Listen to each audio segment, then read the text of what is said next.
মার্লিনের নামটা একটা ব্র্যান্ড, এটা অনেক আগে থেকেই জানা, চারিদিকেই দেখতে পাই। মানে কলকাতায় এদিক ওদিক ঘুরতে গেলে মার্লিনের একটা কোনো বিল্ডিং বা একটা প্রজেক্ট চোখে পড়েই। আমরা একটু চেয়েছিলাম এমন একটা জায়গা, একটু কোয়াইট এনভায়রনমেন্টে থাকতে, মনে হয় এখানে আমরা পাবো। তারপরে একটা সুন্দর একটা লেকের একটা ভিউ আছে আমাদের। আমার এই মার্লিনের এই প্রজেক্টটা ভালো লেগেছে কারণ এখানে 3 BHK 3 টয়লেট, ডাইনিং কাম ড্রয়িংটা বেশ অনেকটাই বেশি আর কি মনে হয়েছে আমার, মানে যতটা আমার প্রয়োজন মনে হয়েছিল।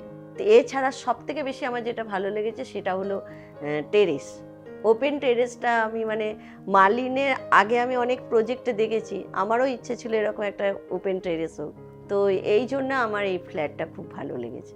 অ্যামেনিটিজ যেগুলো সব প্রজেক্টই দেয়, বড় প্রজেক্টে দেয়, কিন্তু খুব কম প্রজেক্টেই স্কাই ওয়াক আছে, কিছু কিছু হয়তো হচ্ছে। এখন আমাদের এখানে স্কাই ওয়াক দেবে উপরে একটা রুফে, সেটা নিয়ে আমি একটু এক্সাইটেড। একটা প্লাস পয়েন্ট হলো লেক, ওই জন্যই আমরা আর কি লেক ভিউ নিয়েছি। লেকের ওই জায়গাটা আশা করছি কোনোদিন আর কোনো হাই রাইজ হবে না, ওটা ওপেন থাকবে।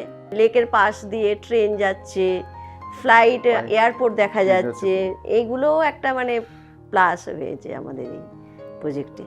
কানেক্টিভিটিটা একটা অসাধারণ, এবং বিটি রোডে তো বাসের কোনো শেষ নেই, সব দিক দিয়েই মানে কানেক্টিভিটিটা একটা খুবই প্লাস পয়েন্ট। এয়ারপোর্টটা এত কাছে হয়ে যাবে, কখনো আমরা এয়ারপোর্ট যেতে গেলে আমাদের আর ওই মানে অত দূর যেতে হবে না, এদিক থেকে আমরা মেট্রো করেই চলে যেতে পারবো।